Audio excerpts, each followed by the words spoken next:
Bien, mis queridos, les invito a buscar en sus Biblias, por favor, en el libro de los Hechos, allá en el capítulo 18, y hoy llegamos al final del segundo viaje misionero del apóstol Pablo. Aún está Pablo en Corinto y vamos a ver en el día de hoy finalmente la permanencia de Pablo en Corinto, qué es lo que va a ocurrir, cuánto tiempo va a transcurrir de la presencia de Pablo en este lugar, donde, recordemos, el Señor tuvo que fortalecer a Pablo. Pablo llegó en mucha debilidad, en mucha lucha, en mucho conflicto, en mucho temor.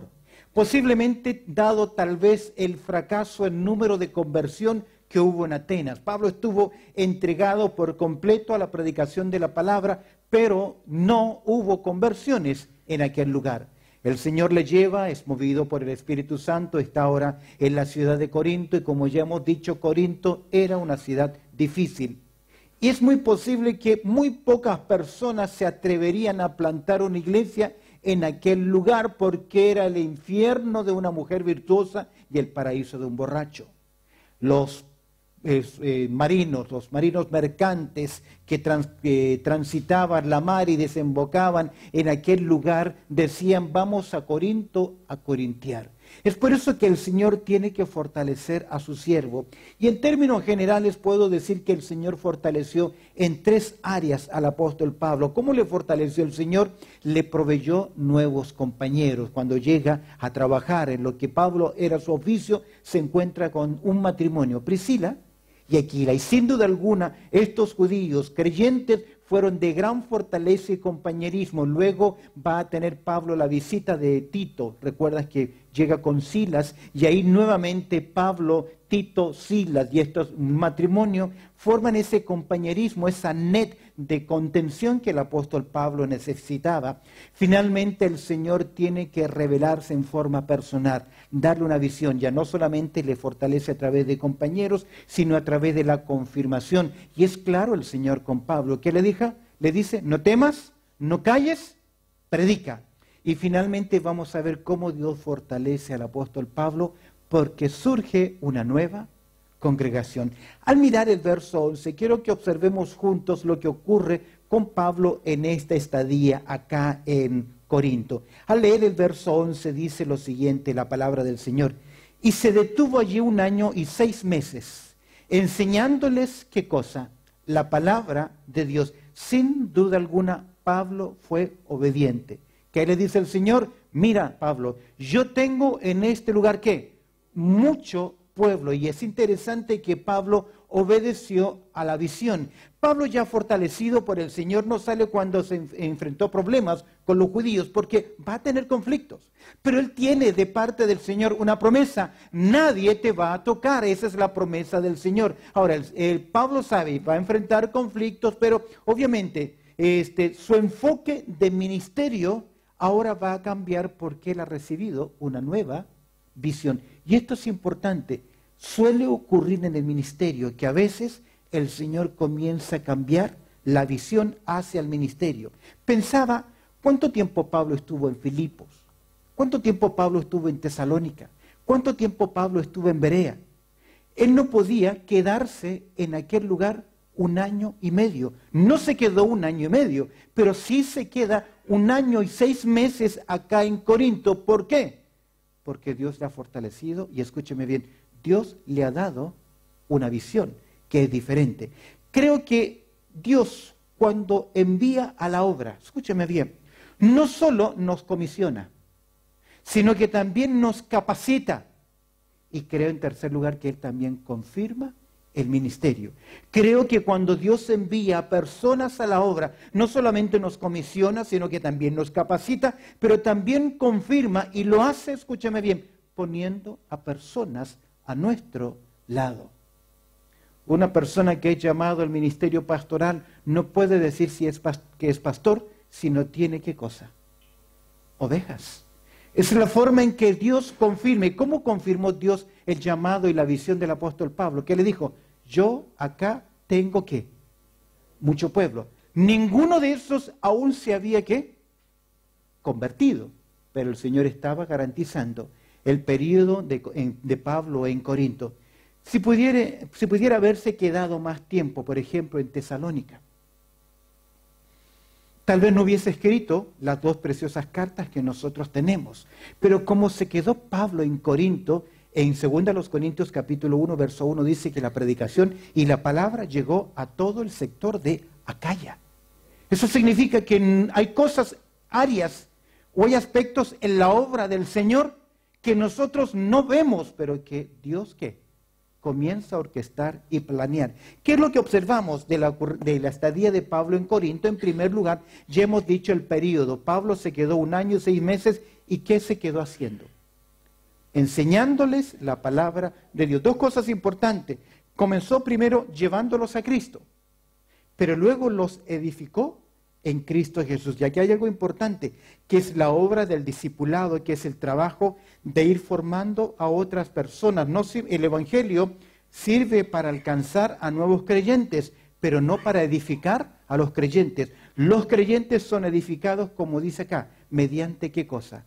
La enseñanza de la palabra de Dios. Veamos en segundo lugar, segunda observación. Vamos a ver ahora que Pablo sí va a enfrentar, como en todos otros lugares, también el apóstol Pablo va a enfrentar conflictos. Vemos en segundo lugar, versos 12 al 17, el problema en los tribunales. En primer lugar, quiero que observes cómo Lucas se centra en la autoridad. Dice Lucas en capítulo 18, verso 12, pero siendo Galión procónsul de Acaya. Este dato histórico de Lucas es importante, ya que nos permite datarnos históricamente en qué momento estamos. Galión fue nombrado procónsul en el año 51 después de Cristo. Esto nos hace ver que Pablo llega entre el 51 y el 52. Y este dato es tremendamente interesante, ya que tenemos la historia del cristianismo y la vida del apóstol Pablo no es flotando sobre la nada. Hay un dato histórico. Más adelante se hará mención de otro personaje como Félix, que también está en la autoridad, y eso nos permite datar el libro de los Hechos. Ahora, algo interesante, que este Galión era hermano de un famoso filósofo llamado Séneca. Era hermano de Séneca, un filósofo muy conocido, y eso nos hace pensar en la preparación que Galión tenía, la autoridad. Dice, pero siendo Galión procónsul de Acaya, un dato muy interesante que nos aporta el doctor Lucas, observa ahora la acusación, como era de esperarse. ¿Quiénes son los enemigos del ministerio del apóstol Pablo? ¿Quiénes son? Judíos. Y mira lo que dice el texto, verso 12, parte B. Los judíos se levantaron de común acuerdo, ¿qué? Contra Pablo, es decir, que se pusieron de acuerdo. Ya Pablo no está ahora en la sinagoga, él se movió a la casa de al lado de la sinagoga. Él ya no está en ese lugar, sino que Pablo ahora está predicando la palabra del Señor en una casa de un hombre llamado Crispo. ¿Recuerdas que ese dato en verso 8, en capítulo 18? Y los judíos, levantándose de común acuerdo contra Pablo, como de costumbre, los judíos hicieron todo lo posible para crearle problemas a Pablo. Y le llevaron ¿a dónde?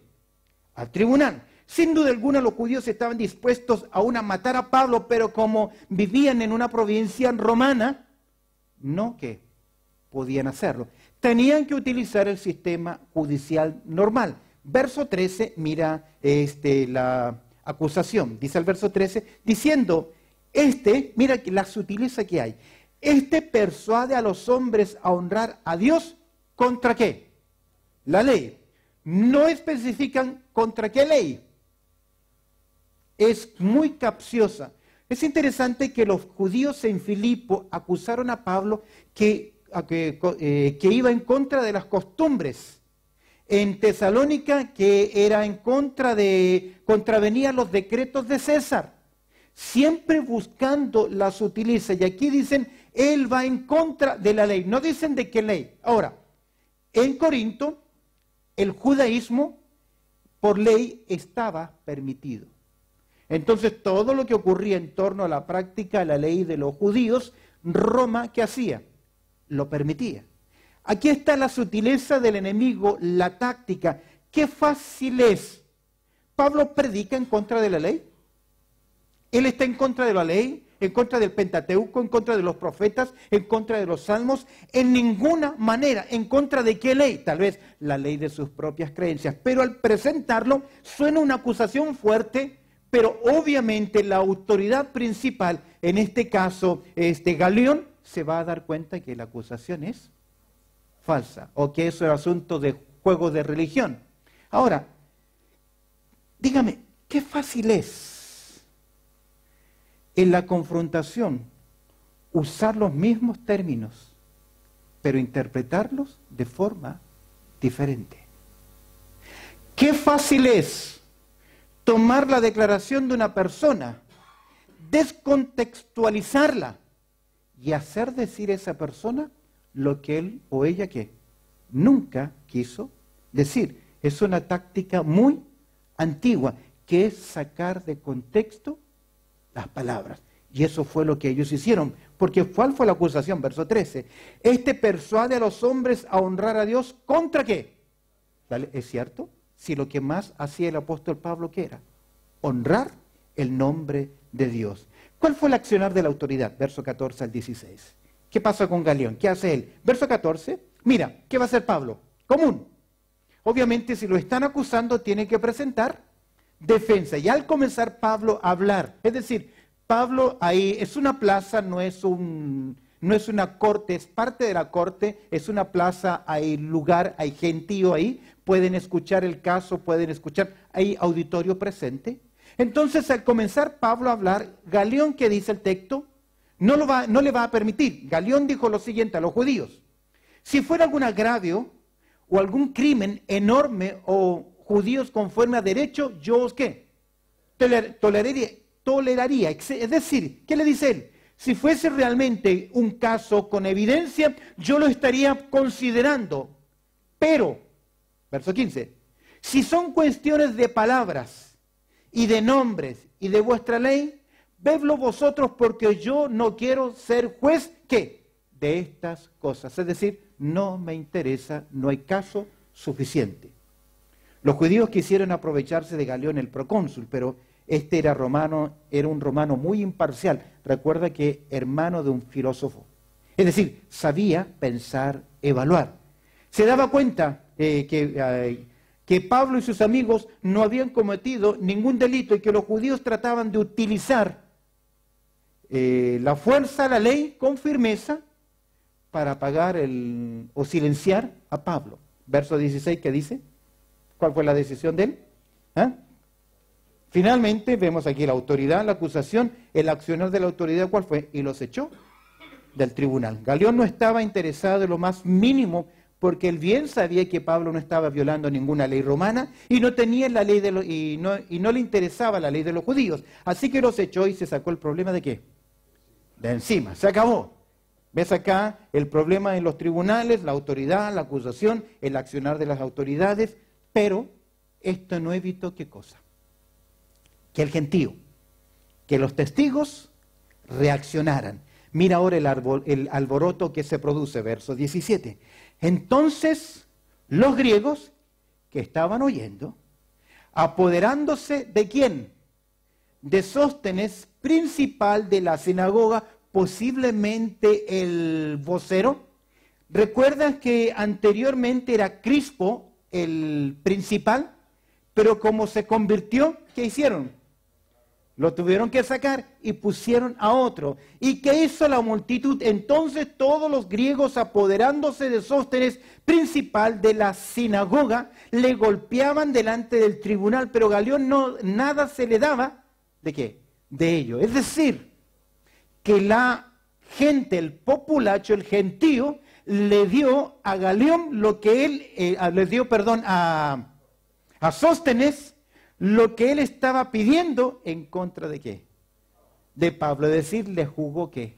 En contra. ¿Recuerda la historia de Mardoqueo? Le vino de vuelta el efecto boomerang. Ahora, un dato interesante. Cuando Pablo escribe su primera carta, en 1 Corintios capítulo 1, versículo 1, menciona que junto con él está un hermano llamado Sóstenes. Y es muy posible que los dos principales en la sinagoga finalmente ¿qué? Se convirtieran al evangelio. Obviamente después de ¿qué? Porque es posible que quienes le atendieran después de todo este maltrato sean los mismos hermanos creyentes. Y él quede impactado por el amor. Es una gran posibilidad. Ahora, cuando uno lee la segunda carta a los Corintios, Pablo siempre tuvo serios problemas con los judaizantes en este lugar. Con mayor razón si se convirtieron, ¿qué? Las dos cabezas principales. Hemos visto en Corinto entonces el periodo de Pablo. Pablo está 1 año y medio predicando, enseñando la palabra de Dios. Hemos visto la reacción de los judíos. Ya no está en la sinagoga, pero ellos salen a buscar a causar problemas. Vemos los problemas en los tribunales, la autoridad Galión, vemos la acusación, vemos el accionar de la autoridad y finalmente un tremendo alboroto. Pero quiero que observes ahora en verso 18 la partida de Pablo de Corinto. Mira lo que dice el verso 18. Mas Pablo, habiéndose detenido, que aún muchos días allí, casi me da la impresión que después del 1 año y medio, bien contadito, Pablo se quedó algunos días más. ¿Qué se quedó haciendo? ¿Qué estuvo haciendo Pablo? Ya lo vimos en el versículo 11, enseñando. No era solo llevar personas a los pies de Cristo, sino es ahora edificarlos, formarlos, enseñarles. Nunca dejemos de hacer, bueno, pero mejor dicho, nunca dejamos en primer lugar de ser discípulos. Porque toda nuestra vida vamos, ¿qué?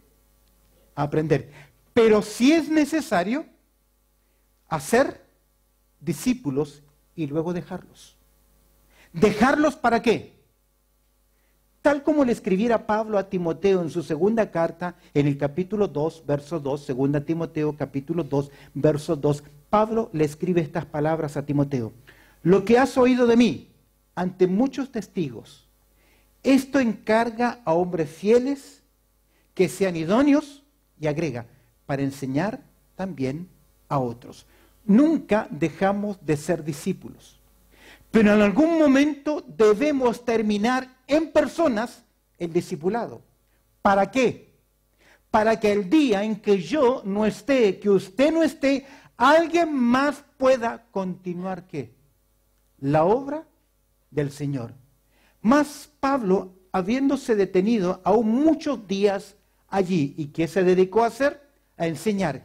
¿Qué agrega el texto, el verso 18? ¿Qué dice ahora? Después de qué? ¿Después de qué?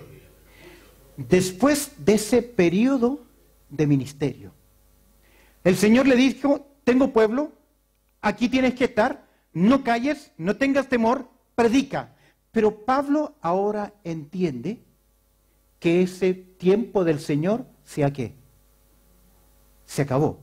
Después de esto, de ese periodo de ministerio, creo que todo ministerio que realizamos debe tener su tiempo.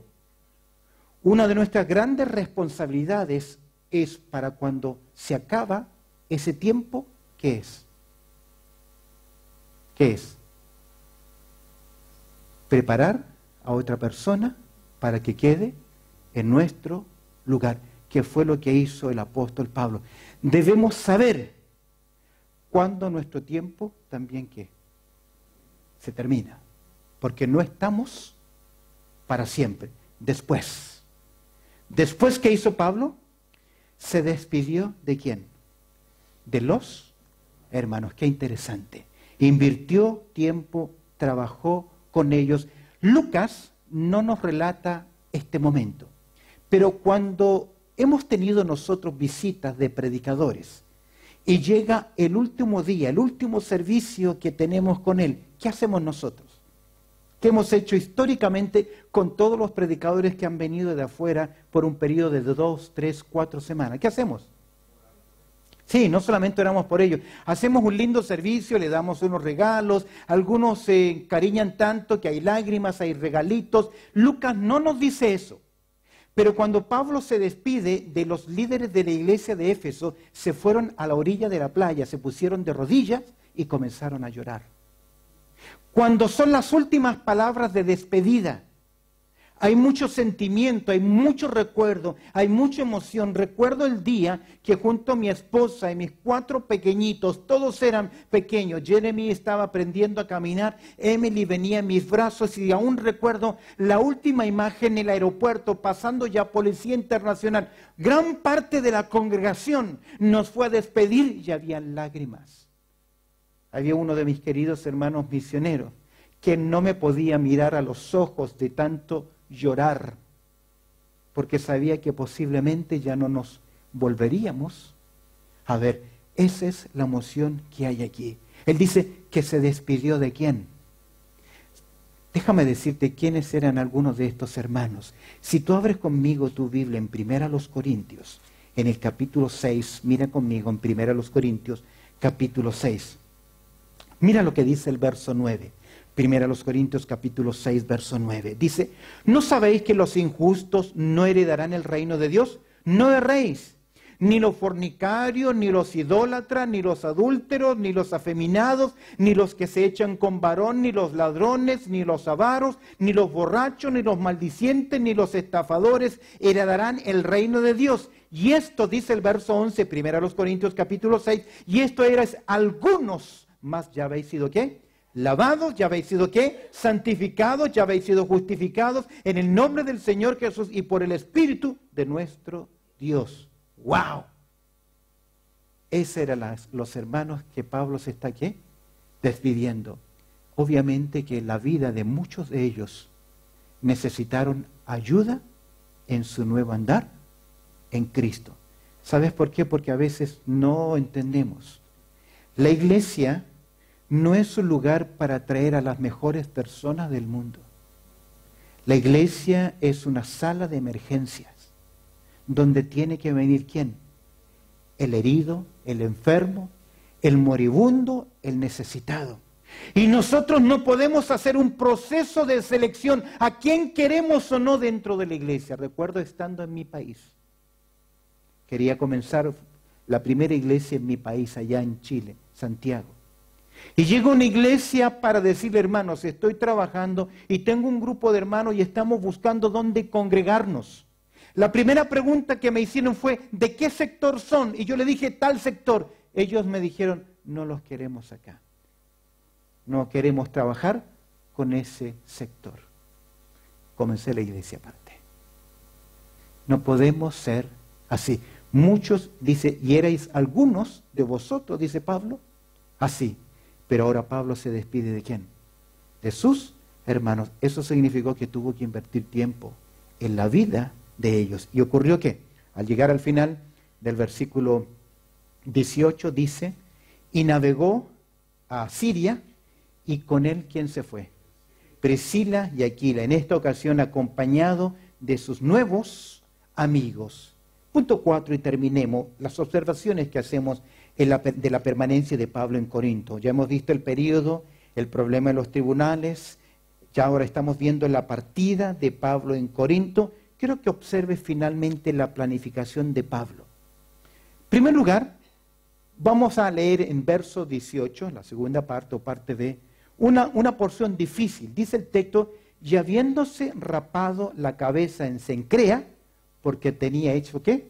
Voto. Lo primero que tengo que decir, que hace no sé si se rapa o se corta. Hay algunas traducciones que dice se cortó el pelo. No es lo mismo raparse que cortarse el pelo. Obviamente aquí vemos, y en primer lugar, el sujeto de esta acción no es Priscila y Aquila, sino que es Pablo. A veces esto choca con nosotros porque es Pablo quien nos dice que no estamos bajo la ley. Pero aquí el apóstol Pablo está teniendo una práctica que estaba ¿qué? Bajo la ley. Algunos creen que era parte del voto de Nazareo. Es posible, no. Tiendo a creer, según algunos historiadores, en especial Flavio Josefo, que entre los judíos había una práctica muy común de hacer algunos votos a Dios por agradecimiento por algún periodo de tiempo. Y teniendo el apóstol Pablo su trasfondo, su cultura judía, se va a dejar el cabello y lo va a cortar en el tiempo señalado, pero si era un voto de nazareo, él necesariamente tenía que ir a Jerusalén. Y según Flavio Josefo, después de cortado el pelo, tenía que entregar, por así decir, como esa ofrenda, no más de 30 días después de haberse cortado el cabello, pero tenía que estar en Jerusalén. Pablo no tiene ningún problema de esto porque Pablo es judío. Él planea su vida a la luz de la fiesta de las Pascuas, porque él es ¿qué? De los tabernáculos, porque es su cultura judía. Pero también debemos entender que el libro de los Hechos es un libro de ¿qué? Transición. Y aún vemos este tipo de práctica. Esa es la práctica judía. Quiero que observes ahora que Pablo, en esa decisión, ahora en sus planes, porque estamos viendo la planificación de Pablo en versos 19 a 21, que él va a hacer una pasada, abuelo de pájaro, diríamos hoy, por la ciudad de Éfeso. Dice el texto, verso 19, y llegó, después de estar en el puerto en Cencrea, desciende o viaja hacia Éfeso, y llegó a Éfeso y los dejó allí. Es decir, que Pablo va a continuar viaje, pero va a quedarse en ese lugar. ¿Quiénes? Priscila y Aquila. Vamos a ver en el próximo estudio el tremendo ministerio y especialmente cuando se encuentran con un personaje llamado Apolos y lo importante que fue este matrimonio. Los dejó ahí. Es posible que Timoteo y Silas se quedaron aún un poco más en Corinto. Y entrando en la sinagoga discutía con los judíos. Pablo no va a pelearse, sino que a presentar defensa, a presentar el evangelio. Él como judío tiene oportunidad de hablar en las sinagogas y presenta el evangelio. Mira la reacción o la diferencia. Los cuales, verso 20, ¿qué ocurrió con los judíos ahí? Les rogaban que se quedase con ellos, ¿qué? Por más tiempo. Casi logro ver aquí a los bereanos. ¿Qué hicieron los bereanos cuando escucharon a Pablo? Consultaron con las escrituras y vemos acá en Éfeso que este grupo de judíos tiene hambre por seguir escuchando ¿qué? La palabra de Dios. Más que, dice Pablo, no accedió. Es decir, Pablo le dijo, no. Uno dice, Pablo, estás teniendo toda la oportunidad. Si ya se cortó el pelo, solo tiene 30 días ¿para qué? ¿Para ir a dónde? A Jerusalén. Dice, mas no accedió, verso 21, sino que se despidió de ellos. ¿Y qué les dice? Me encanta lo que va a decir ahora. Es necesario que en todo caso yo guarde en Jerusalén las fiestas que vienen. Pero otra vez volveré a vosotros. Y mira lo que agrega. Una expresión muy común, pero es filosofía de vida del apóstol Pablo. Si Dios quiere. Si Dios quiere. Cuando usted se despide con alguien o nos vamos a reunir en tal lugar, siempre usted debe decir primero que nada que, si Dios quiere, esto me hace ver a mí, que el apóstol Pablo no va a moverse, si no es qué cosa, la voluntad de Dios. No hacemos ministerio solo porque yo quiero hacerlo. Lo hacemos ¿por qué? Porque es la voluntad de Dios. Ahora, si Dios no te envía, vas a tener ¿qué? Problema. Alguien me decía, es que a veces los hombres ponen y quitan, colocan y dan, otorgan privilegios o quitan privilegios. Los hombres lo hacen. Y yo pensaba, ¿no es Dios quien dice a una de las iglesias en Éfeso que Él es el que abre y cierra las puertas? Y cuando Dios abre, ¿qué? Nadie puede cerrar. ¿Quién pone en el ministerio? ¿Quién? Dios. Y si Dios me ha puesto, es mejor que continúe. Porque no tengo yo el derecho de decir, ya no lo hago más. Porque lo que estamos haciendo, ¿qué es? La voluntad de Dios. Si Dios quiere, sea hecha la voluntad. ¿Y qué hizo? Zarpó de Éfeso y deja a Priscila y Aquila en el ministerio. Mire el plan de Pablo, verso 22. El plan de Pablo es estar en Cesarea y luego Jerusalén, y de Jerusalén llegar finalmente a Antioquía.